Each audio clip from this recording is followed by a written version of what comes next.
সুপ্রিয় একাদশ ও দ্বাদশ শ্রেণীর শিক্ষার্থী, তোমরা সবাই কেমন আছো? আশা করি সবাই ভালো আছো। বিশেষ করে দ্বাদশ শ্রেণীর যারা আছো পরীক্ষার্থী, তাদের তো পরীক্ষা একেবারেই কাছে নিকটে এসে গেছে। সবাই খুব চিন্তামগ্ন আছো, প্রিপারেশন কেমন হলো, পরীক্ষা কেমন হবে, এক্সেট্রা এক্সেট্রা। তবে তুমি যদি কোনো কিছু না টেনশন করো, তাহলে কিন্তু সেই বিষয়টা আরো খারাপ হয়। তাই আমি বলবো, টেনশন না করে বাস্তবিক পক্ষে যতটুকু তুমি পড়েছো সেইটুকু রিভিশন দিয়ে যাও, তোমার পরীক্ষা ভালো হবে। আর যদি তুমি টেনশন করতে করতে একেবারেই উদ্বিগ্ন হয়ে যাও, তাহলে কিন্তু তোমার হিতে বিপরীত হবে। তোমাদের আজকে একটি বিষয় নিয়ে আমি আলোচনা করতে চাই, সেটা হলো পঞ্চম অধ্যায়। তোমরা অনেকেই ভালো এবং মন্দ যারা আছো, তারা সবাই মনে করো যে ক্যালকুলেশন যেখানে আছে, ম্যাথমেটিক্যাল প্রবলেম যে চ্যাপ্টারে আছে, সেই চ্যাপ্টারটা যদি আমি আনসার করি তাহলে ভালো নাম্বার গেইন করা যাবে। এই জন্য বিশেষ করে রসায়নের প্রথম অধ্যায়, প্রথম পত্রের এবং লাস্ট অধ্যায়, এগুলো একটু মুখস্থ টাইপ, এগুলো ছাত্রছাত্রীরা বেশি গুরুত্ব দিতে চায় না। কিন্তু এই সকল বিষয়ে যদি তুমি গুরুত্ব দাও, 100% প্লাস পাবে এবং অ্যাডমিশনেও তোমার কিন্তু হয়ে যাবে। কারণ এখান থেকে অনেকগুলো এমসিকিউ কিন্তু আসে, 3 থেকে 4টি এমসিকিউ এখান থেকে আসবে। সেই এমসিকিউ গুলো তোমার কিন্তু ভুল হওয়ার সম্ভাবনা বেশি থাকে, কারণ এগুলো হলো মুখস্থ টাইপ, অর্থাৎ ম্যাথমেটিক্যাল প্রবলেম সূচক নয়, কম এগুলো। তাই এখানে পঞ্চম একটি অধ্যায়, নাম হলো কর্মমুখী রসায়ন। এই কর্মমুখী রসায়ন অধ্যায় আমি আদ্যপান্ত আজকে শেষ করতে চাই। এই অধ্যায়টি অতি অতি ইজি। যদি তুমি ভালো করে একটু শুনতে পারো, বুঝতে পারো, তাহলে 10 নম্বরের সৃজনশীল প্লাস 3 থেকে 4টি এমসিকিউ তুমি পেয়ে যাবে, অর্থাৎ 15 নম্বর এখান থেকে প্রায় থাকবে। তো এখানে আজকে দেখো, প্রথম আমি একটু আলোচনা করতে চাই এই অধ্যায়টা আসলে কি ধরনের অধ্যায়। এই অধ্যায়টা হলো 3 থেকে 4 ধরনের ফেনোমেনার মধ্যে আছে। সেটা হলো কেনিং প্রসেস, প্রিজারভেটিভ, খাদ্য কিভাবে তুমি কৌটাজাতকরণ করবে, ক্লিনিং মিশ্রণ, টয়লেট ক্লিনার, গ্লাস ক্লিনার কিভাবে তুমি পরিষ্কার করবে, এগুলো ফাংশন কিভাবে করে, ভিনেগার প্রস্তুতি, after shaving lotion cream, cold cream, vanishing cream, অর্থাৎ কর্মমুখী রসায়নের এই সকল আদ্যপান্ত নিয়ে আমরা আজকে আলোচনা করতে চাই। এখানে সাধারণত তোমাদের নাম্বারের যে সকল জ্ঞানমূলক কোশ্চেন আসে, সেগুলো হলো প্রথমেই খাদ্য নিরাপত্তা কি, খাদ্য নিরাপত্তা, অর্থাৎ এই চ্যাপ্টারটা গুরুত্বপূর্ণ কেন, অর্থাৎ তুমি যদি জীবনের নিরাপত্তা না থাকে, তাহলে তো তুমি বেঁচে থাকবে কিভাবে। তাই বেঁচে থাকার জন্য খাদ্যের নিরাপত্তা দরকার আছে, জীবনের নিরাপত্তা দরকার আছে। ভালো খাদ্য যদি খাও, তাহলে তুমি হেলদি থাকবে, ভালো থাকবে, অসুস্থ হবে না। আবার ধরো সিজনাল, যেমন এখন টমেটো কিন্তু প্রায় 100-200 টাকা কেজি, কারণ এটা সিজনাল না। অথবা সিজনের সময় কিন্তু তোমার এটা মাত্র 20 টাকা কেজি ছিল। তাহলে কোনোভাবে যদি আমরা এগুলোকে প্রিজার্ভ করতে পারতাম, সংরক্ষণ করতে পারতাম কেনিং প্রসেস করে, তাহলে কিন্তু এগুলোর দাম এত থাকতো না, হয়তো 20 থেকে বেড়ে 30-40 টাকা হতো। কিন্তু আমাদের সেই কেনিং প্রসেসটা বাংলাদেশে ওইভাবে এত বেশি হয় না। খাদ্য নিরাপত্তা হলো বছরের সবসময় পুষ্টিগুণ সম্পূর্ণ খাদ্য পাওয়ার যে নিশ্চয়তা, একে বলা হয় খাদ্য নিরাপত্তা। বছরের সবসময় পর্যাপ্ত পরিমাণ পাবো এবং পুষ্টিগুণ সম্পূর্ণ খাবার পাবো। এরপরে দেখো আছে প্রিজারভেটিভ। প্রিজারভেটিভ হলো এমন একটি বস্তু যা খাদ্যের গুণগত মান রক্ষা করে একে দীর্ঘদিন সংরক্ষণ করে। যেমন ফরমালিন কিন্তু একটা প্রিজারভেটিভ না, কারণ এটা খাদ্যের গুণগত মান নষ্ট করে দেয়। ক্যালসিয়াম কার্বাইড তোমাদের বই আছে, এগুলো নিষিদ্ধ, এগুলোও কিন্তু তোমাদের প্রিজারভেটিভ না, খাদ্যের গুণগত মান নষ্ট করে দেয়। কিন্তু বাংলাদেশের অসৎ ব্যবসায়ী যারা আছে, তারা এই ফরমালিন দিয়ে মাছ সংরক্ষণ করে, ক্যালসিয়াম কার্বাইড দিয়ে বিভিন্ন ধরনের ফল ফ্রুটস যেগুলো আছে পাকায়। এগুলো আমাদের কিডনির জন্য, শরীরের জন্য খুবই ক্ষতিকর।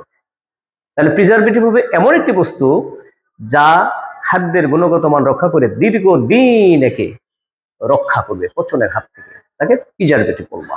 তারপরে কিউরিং। কিউরিং হলো খাদ্য লবণ দ্বারা, জানো তোমরা, মাছ আমরা সংরক্ষণ করি, আরো অনেক কিছু ফল ফ্রুটস সংরক্ষণ করি, এনএসএল।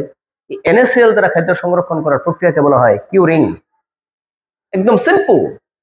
পিকলিং, এগুলো বারবার তোমাদের বোর্ড পরীক্ষায় এসেছে, পিকলিং। ভিনেগার দ্বারা খাদ্য সংরক্ষণ করার প্রক্রিয়াকে বলা হয় পিকলিং। ভিনেগার হলো 6 থেকে 10% ই অ্যাসিডের জলীয় দ্রবণ, তাকে বলবা পিকলিং। এখন হলো অ্যান্টিঅক্সিডেন্ট। খাদ্যবস্তু পচে যায়, এমনি কি পচে যায় মনে করেছো? অক্সিজেন দ্বারা জারণ ক্রিয়া ঘটায় কে? বিভিন্ন ধরনের অণুজীব।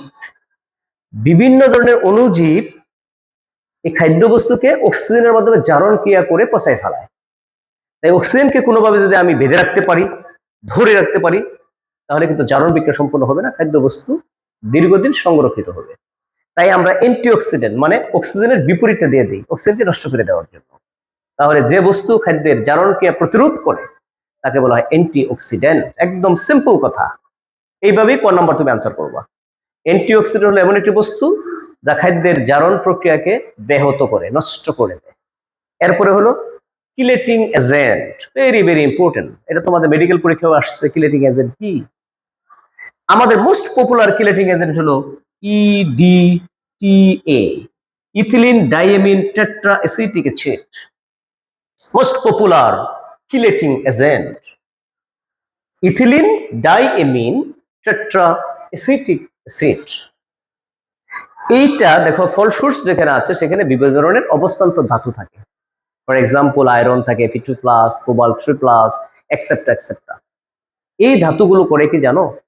খাদ্যের জারণ ক্রিয়াকে অনেক গুণে বাড়িয়ে দেয়। জারণ ক্রিয়া হলে তো খাদ্য পচে যাবে। প্রভাবক রূপে কাজ করে এই আয়নগুলো, অর্থাৎ এই আয়নগুলো যে ফল ফ্রুটসে নাই সেখানেও কিন্তু জারণ ক্রিয়া হয়, কিন্তু আস্তে আস্তে হয়। কিন্তু যাদের মধ্যে এরকম অবস্থান্তর ধাতু থাকে, এই ধাতব আয়নগুলো এই খাদ্যের জারণ ক্রিয়াকে বহুগুণে বাড়িয়ে দেয়, অর্থাৎ প্রভাবক রূপে কাজ করে। এই ইডিটিএ কিলেটিং এজেন্ট গুলো ওই ধাতব আয়নের সাথে এক ধরনের বন্ধন তৈরি করে তার অ্যাক্টিভিটিকে নষ্ট করে দেয়। একদম সহজ সাদামাটা কথা। খাদ্যের মধ্যে যে ধাতব আয়ন আছে সেগুলোর সাথে এই ইডিটিএ এক ধরনের বন্ধন তৈরি করে সেই আয়নকে ইনঅ্যাক্টিভ করে দেয়। একে বলা হয় কিলেটিং এজেন্ট। Chelating agent. এরপরে দেখো তুমি ব্লান্সিং। এই ব্লান্সিং শব্দের অর্থ হলো সিদ্ধ করা। খাদ্যবস্তুকে তুমি সিদ্ধ করবা, সিদ্ধ করার পরে তুমি আবার একে ঠান্ডা করবা। খাদ্যবস্তুকে সিদ্ধ করার পরে বরফের যে মতো যে ঠান্ডা পানি আছে সেই ঠান্ডা পানির মধ্যে ঠান্ডা করে দিবে, একে বলা ব্লান্সিং। খাদ্যবস্তুকে সিদ্ধ করলে কি হয়? অণুজীবগুলো মরে যায়। ফলে অণুজীব আর খাদ্যবস্তুকে নষ্ট করতে পারে না, খাদ্যবস্তু দীর্ঘদিন সংরক্ষিত থাকে। একে বলো তুমি কি? ব্লান্সিং। অ্যাডজাস্টিং। অ্যাডজাস্টিং অ্যাডজাস্টিং হলো তোমার তোমার বায়ুতে যে থাকে সেই বায়ুগুলোতে জারণ ক্রিয়ার জন্য খাদ্যবস্তু নষ্ট হয়ে যায়। অর্থাৎ এই কৌটার মধ্যে যে বায়ু থাকবে, মনে করে এখানে খাদ্যবস্তু তুমি রাখবা, এর মধ্যে কিন্তু বায়ু থাকে, সেই বায়ুটাকে বের করে আনার প্রক্রিয়াটাকে বলা হয় অ্যাডজাস্টিং। যদি তুমি বের করে আনতে পারো বায়ুটা, তাহলে কিন্তু তোমার আর জারণ ক্রিয়া সম্পূর্ণ হবে না, খাদ্যবস্তু দীর্ঘদিন সংরক্ষিত হবে। এরপরে দেখো ফুড লেকার। ধরো একটা খাদ্যবস্তুর মধ্যে একটা খাবার যোগ্য কোনো পদার্থ দিয়ে প্রলেপ দিয়ে দিই, আস্তরণ দিয়ে দিই। যেমন ধরো আমরা বেগুনি ভাজি, সেখানে বেসনের একটা আস্তরণ দিই, খাদ্যবস্তু ভালো থাকে, মসমসা থাকে। এই আস্তরণ দেওয়াটাকে বলা হয় তোমার ফুড লেকার, অর্থাৎ ফুডের উপর একটা আস্তরণ দিয়ে দেওয়া, ফুড লেকার। ফর এক্সাম্পল একটা মনে করি ইপক্সি গ্লো। ইপক্সি গ্লো একটা ফুড লেকার রূপে কাজ করে। তাহলে দেখো কি দাঁড়ালো? ফুড লেকার কি? খাদ্যের উপরে এক ধরনের আস্তরণ দেওয়া। কিন্তু তোমার এই বিষাক্ত পদার্থ দিয়ে আস্তরণ দিলে তো হবে না, অর্থাৎ যেগুলো আমাদের হিউম্যান বিংস এর জন্য ভালো, আমার স্বাস্থ্য উপযোগী, সেই সকল পদার্থ দিয়ে একটা আস্তরণ দিতে হবে। এই আস্তরণ থেকে বলা হয় ফুড লেকার। এগুলো প্রত্যেকটা কিন্তু বোর্ড পরীক্ষায় আসছে। এরপরে দেখো আমাদের কলয়েড। এটা একটা অসমসত্ব অস্বচ্ছ মিশ্রণ, যেখানে কণার ব্যাস 2 থেকে 500 ন্যানোমিটার। আমি তাহলে সংজ্ঞাটা কিভাবে বলবো? সাসপেনশন মানে কলয়েড কাকে বলে? কলয়েড হলো একটা অসমসত্ব মিশ্রণ। অসমসত্ব মিশ্রণ যার কণার ব্যাস 2 থেকে 500 ন্যানোমিটার, তাকে বলবা কি? কলয়েড। কলয়েড কারা? দুধ একটি কলয়েড, প্রায় আসে। দুধ একটি কলয়েড, ব্যাখ্যা করো 2 নম্বরের। আর এমনি কত আসে কলয়েড কি? তাহলে যে কণার ব্যাস 2 থেকে 500 ন্যানোমিটার এবং অস্বচ্ছ এবং অসমসত্ব মিশ্রণ, তাকে বলবা কি? কলয়েড। দেন হলো সাসপেনশন। যে কণার ব্যাস 500 ন্যানোমিটারের উপরে, 500 ন্যানোমিটারের উপরে, এবং ইহাও অস্বচ্ছ অসমসত্ব মিশ্রণ। তাকে বলবা কি? সাসপেনশন। সাসপেনশন। এরপরে ধরো কোয়াগুলেশন, লাস্ট হলো ভিনেগার। ভিনেগার একটু আগে পড়াইছি, 6 থেকে 10% ইথানোয়িক অ্যাসিডের লঘু জলীয় দ্রবণকে বলা হয় ভিনেগার। এটা খাদ্য সংরক্ষণ করার জন্য ব্যবহৃত হয়। Last one, coagulation. Coagulation very very important. আমি মনে করতেছি এটা এ থেকে আসবে। কোয়াগুলেশন শব্দের অর্থ হলো জমাট বাঁধা। জমাট বাঁধা। এটা একটা ভৌত প্রক্রিয়া অথবা রাসায়নিক প্রক্রিয়া হতে পারে। অর্থাৎ কোয়াগুলেশন একটি ভৌত এবং রাসায়নিক প্রক্রিয়া, যেখানে দ্রবণের ক্ষুদ্র ক্ষুদ্র উপাদানগুলো, দ্রবণের এই যে ক্ষুদ্র ক্ষুদ্র উপাদানগুলো একত্রে যুক্ত হয়ে বড় আকার ধারণ করবে এবং দ্রবণ থেকে আলাদা হয়ে যাবে। এটা তোমরা বুঝো না, আমি বুঝেছি এখন পর্যন্ত। যেমন ধরো সাগরে লবণ আছে, পানিতে কিন্তু দ্রবীভূত। সেই লবণগুলো কিন্তু জমাট বেঁধে বেঁধে বড় বড় আকার ধারণ করে, সেই লবণগুলো কিন্তু আমরা ব্যবহার করি। তাহলে দেখো, কোয়াগুলেশন হলো একটা ভৌত অথবা রাসায়নিক প্রক্রিয়া, যেখানে উপস্থিত ক্ষুদ্র ক্ষুদ্র উপাদান একত্রে যুক্ত হয়ে বড় আকার ধারণ করে দ্রবণ থেকে সেপারেশন হয়ে যাবে। তাকে বলবা কি? কোয়াগুলেশন। এই ছিল তোমার এখানে যতগুলো জ্ঞানমূলক কোশ্চেন। এখন আমরা আসি এটা খ কি কি কোশ্চেন আছে এখানে। ক নম্বর হলো, প্রথমে NaCl কিভাবে খাদ্য সংরক্ষণ করে ব্যাখ্যা করো। চিনি কিভাবে খাদ্য সংরক্ষণ করে ব্যাখ্যা করো। ভিনেগার কিভাবে খাদ্য সংরক্ষণ করে ব্যাখ্যা করো। আমি আশা করতেছি তিনটার একটা আসবে তারিখে, যারা তোমরা পরীক্ষার্থী আছো। এখন চিনি এবং লবণ কিভাবে খাদ্য সংরক্ষণ করে, এটার প্রসেস একটাই, একই প্রসেস প্রায়। তবে লবণ দ্বারা যাদেরকে সংরক্ষণ করা যায়, চিনি দ্বারা তো তাদেরকে সংরক্ষণ করা যায় না। লবণ দ্বারা খাদ্য সংরক্ষণ কি কি করা যাবে, এটা তোমাদের বইয়ে কিছু সব দেওয়া আছে, করে নিবা। চিনি দ্বারা কি ধরনের খাদ্য সংরক্ষণ করা হয়? আচার, চাটনি, জ্যাম, জেলি, মার্মালেড, এক্সেপ্ট্রা এক্সেপ্ট্রা, এইগুলো। সাধারণত ইলিশ মাছ তোমরা জানো লবণ দ্বারা সংরক্ষণ করা হয়। সাধারণত সবজিও লবণ দ্বারা খাদ্য সংরক্ষণ করা যায়। এইগুলো প্রসেস কি, পদ্ধতি কি, একটু খেয়াল করো। সাধারণত পানি যদি ফল ফ্রুটস এর মধ্যে থাকে, সেই পানি কারণে অণুজীব এবং ব্যাকটেরিয়া সেখানে পানিকে খেয়ে অক্সিজেনকে নিয়ে জারণ ক্রিয়ার মাধ্যমে সুন্দর করে বংশবৃদ্ধি করতে পারে। যেমন কাঁচা ধান যদি থাকে, সেটা কিন্তু তুমি দেখবা কিছুদিন পরে পচে যায়। কিন্তু যদি এই ধানকে রোদে শুকাও, 3 থেকে 4 বছর পর্যন্ত থাকে, কারণ এই ধানের মধ্যে পানি থাকে না, অণুজীবগুলো এই ধানকে আক্রমণ করতে পারে না। তাই খাদ্যের মধ্যে যদি তোমার পানি থাকে, তাহলে সেই পানির উপস্থিতিতে অণুজীবগুলো বংশবৃদ্ধি করে এই খাদ্য দ্রব্যকে পচিয়ে ফেলে। তাই কোনোভাবে যদি প্রাণীকে তুমি অপসারণ করে দিতে পারো, তাহলে কিন্তু খাদ্যবস্তু দীর্ঘদিন সংরক্ষণ করবে। তাহলে যেহেতু লবণ হলো শুকনা, চিনি হলো শুকনা, তাই যদি তুমি সেই খাদ্যের মধ্যে দাও, তাহলে এরা কি করে? পানিকে শোষণ করে নেয়। ফলে অণুজীবগুলো পানির অভাবে বাঁচতে পারে না। ফলে খাদ্যবস্তু দীর্ঘদিন সংরক্ষিত থাকে, পচনের হাত থেকে রক্ষা পায়। সিম্পল কথা। অণুজীবগুলো যদি বাঁচতেই না পারে, তাহলে তো আর তোমার খাদ্যবস্তুগুলো নষ্ট হবে না। আবার এখানে আরেকটা প্রসেস হয়, অভিস্রবণ। তোমরা জানো অণুজীবের যে বডি, সেই বডির মধ্যে কিন্তু পানি থাকে প্রচুর পরিমাণ অণুজীব, কিন্তু লবণ আর চিনির মধ্যে তো পানি থাকে না। সেখানে অভিস্রবণ প্রক্রিয়া ঘটে। তোমরা জানো অভিস্রবণ প্রক্রিয়া হলো উচ্চ ঘনত্ব থেকে কম ঘনত্বের দিকে চলে আসবে। তাহলে ওই অণুজীবের বডি থেকে এই লবণ এবং চিনি কি করে জানো? পানিকে শোষণ করে নিয়ে আসে। ফলে অণুজীব কি বেঁচে থাকবে? মরে যাবে। ফলে খাদ্যদ্রব্য দীর্ঘদিন সংরক্ষিত হবে। এভাবে লবণ এবং চিনি খাদ্য সংরক্ষণ করে। Very very important. এরপর হলো ভিনেগার। ভিনেগার কিন্তু পানিকে শোষণ করে খাদ্য সংরক্ষণ করে। ওটা চিনি আর হলো লবণ। ভিনেগার করে কি? এটা ভেঙে তোমার এই আয়ন দেয়, এই প্রোটন দেয়। এই প্রোটনটা তোমার অণুজীবকে মেরে ফেলে।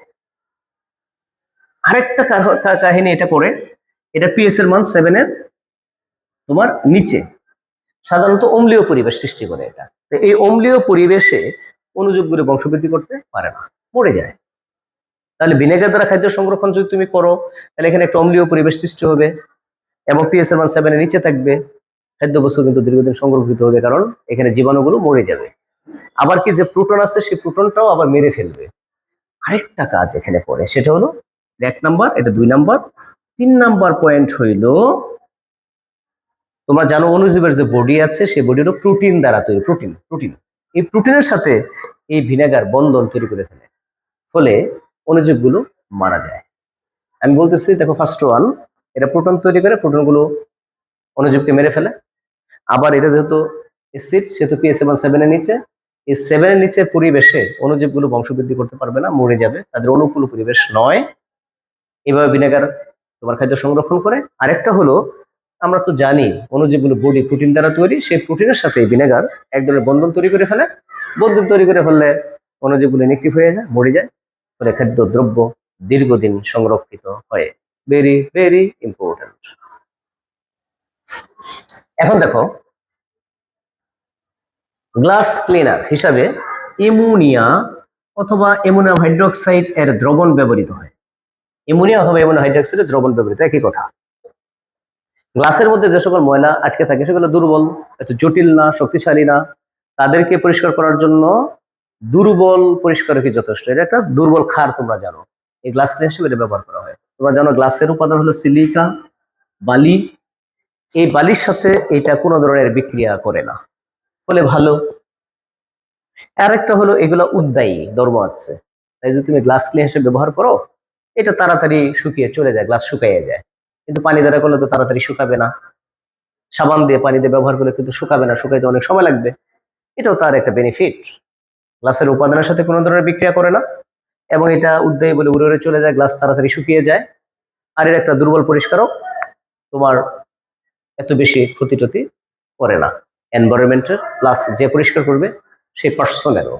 এই জন্য গ্লাস ক্লিনার হিসাবে তোমার অ্যামোনিয়া অথবা অ্যামোনিয়ার দ্রবণ ব্যবহৃত হয়। তবে এই গ্লাস ক্লিনার হিসাবে কস্টিক সোডা ব্যবহৃত হয় না। Very very important. কেন হয় না? এটা এটার সাথে বিক্রিয়া করে সোডিয়াম সিলিকেট উৎপন্ন করে ফেলে। তাহলে দেখো, গ্লাস ক্লিনার হিসাবে যদি তুমি এই টয়লেট ক্লিনার, এর নাম হলো টয়লেট ক্লিনার অথবা কস্টিক সোডা ব্যবহার করো, তাহলে গ্লাসের যে উপাদান আছে সিলিকা, এর সাথে এটা বিক্রিয়া করে ফেলে। তো বিক্রিয়া করে ফেললে দেখো সোডিয়াম সিলিকেট উৎপন্ন হয়ে গেল। সোডিয়াম সিলিকেট উৎপন্ন হয়ে তো আমার গ্লাসটা ক্ষয় হয়ে গেল। এই জন্য গ্লাস ক্লিনার হিসেবে কস্টিক সোডা ব্যবহার করে না। আর এই কস্টিক সোডা হলো তীব্র ক্ষার, আর এটা দুর্বল ক্ষার, এটা গ্লাসের সাথে কোনো বিক্রিয়া করে না। তাহলে এখন দেখলা, এটা টয়লেট ক্লিনার হিসেবে ব্যবহার করতে হবে। কেন টয়লেট ক্লিনার হিসেবে ব্যবহার করো তুমি এটা? কারণ টয়লেটে যে ময়লা আবর্জনাগুলো থাকে সেটা কিন্তু অত্যন্ত তীব্র। তীব্র হওয়ার কারণে আমার তীব্র পরিষ্কারক দরকার, শক্তিশালী পরিষ্কারক দরকার। সেই শক্তিশালী পরিষ্কারক হলো সোডিয়াম হাইড্রোক্সাইড। এই জন্য টয়লেট ক্লিনার হিসাবে আমরা সোডিয়াম হাইড্রোক্সাইড ব্যবহার করি, কিন্তু অ্যামোনিয়া ব্যবহার করা যাবে না। আশা করি তোমরা বুঝতে পেরেছো গ্লাস ক্লিনার হিসেবে কি ব্যবহার করি, টয়লেট ক্লিনার হিসেবে আমরা কিভাবে ব্যবহার করি। এখন কথা হলো, এগুলো হলো খ নাম্বারের কোশ্চেন। সাধারণত এগুলো আসে তোমার দুধ একটি কলয়েড, এটাও পড়বা তোমরা, ক নাম্বার আসে। সেখানে কলয়েডের প্রথম সংজ্ঞা দিয়ে দিবে, এবং দুধের মধ্যে তোমরা জানো চর্বি থাকে আর ম্যাক্সিমাম পানি থাকে। চর্বি এবং পানি একে অপরের সাথে কিন্তু মিশে না, একে অপরের সাথে কিন্তু মিশে না। সাধারণত নিয়ম হলো যে উপাদানগুলো একে অপরের সাথে মিশবে না, কিন্তু একাকার হয়ে মিশবে না, আলাদা আলাদা তার অবস্থান নিয়ে বসে থাকবে, তাকে তুমি বলবা কলয়েড। এবং কণার আকার হবে, অবশ্যই তোমরা একটু আগে যে কলয়েডের কণার আকার আমরা দেখছি 500 ন্যানোমিটারের উপরে থাকবে, এটা উপরে থাকে, এবং এটা অস্বচ্ছ এবং অসমসত্ব মিশ্রণ। এই সকল বৈশিষ্ট্য মিলিয়ে তুমি সুন্দর করে এক পাতা লিখে ফেলবে, 2 নম্বর পেয়ে যাবে। এই দুধও তোমার কলয়েড, এটা আসার সম্ভাবনা আছে। এখন একটু মনোযোগ দিয়ে খেয়াল করবা, এখানে কেনিং প্রসেসটা কিভাবে করা হয়, খাদ্য কেনিং প্রসেস, এটা বড় প্রশ্ন আমরা যাচ্ছি। গ এবং গ নম্বর, কেনিং প্রসেস অর্থাৎ ফল ফ্রুটস কিভাবে তুমি কৌটাজাতকরণ করবা।